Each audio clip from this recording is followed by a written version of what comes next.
Hey,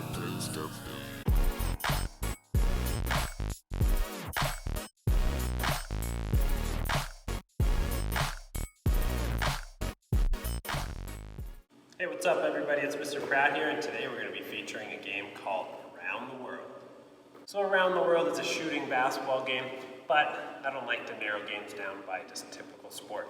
This is a great way to learn how to send a ball to a target. So whether it's basketball or some other type of activity, knowing how to transport an object or manipulate an object into a target is super important. Around the World is a game that I love to play in my phys ed class, but also that I love to play with my own basketball teams. Like all the games and activities I feature on my channel, Around the World is very engaging, highly modifiable, and highly accessible. It works for various different ages, from tiny toddlers to full-blown basketball players. It can be played in a gym, it can be played outside, it can be played at your hoop at home. So Around the World is a game I played a lot as a child. It works best in a small group, but you can play on your own just to practice your own shooting skills. Typically when I do this in a phys ed class, I play with groups of about 3 or 4 and have one group on each side of the hoop playing the game simultaneously, so you can get up to about 8 people per hoop.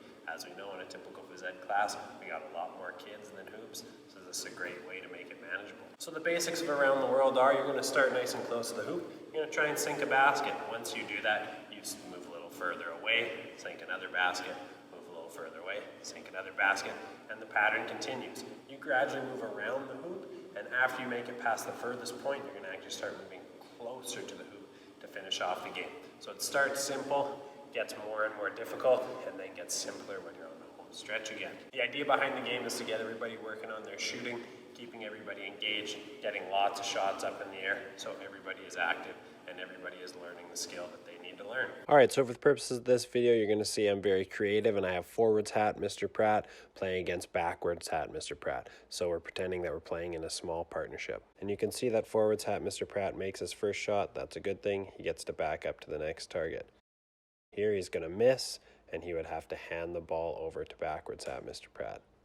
Now backwards hat Mr. Pratt hasn't shot yet, so he would start at the beginning. After he makes his first shot, he too will also back up to the next target. If he makes this second shot, which he does, he's going to back up to the third target, and this pattern would continue. You're going to notice that backwards hat Mr. Pratt misses his shot, so he would have to pass it back to forwards hat Mr. Pratt, who would be at the second target because that's where he made it to in his last turn. He's going to miss right away. He wouldn't move forwards or backwards in the typical game of Around the World. Now backwards hat Mr. Pratt, starting back at the third target, makes a shot, misses at the fourth, so his turn is over. Passes it to forwards hat Mr. Pratt, who advances to the third target before missing.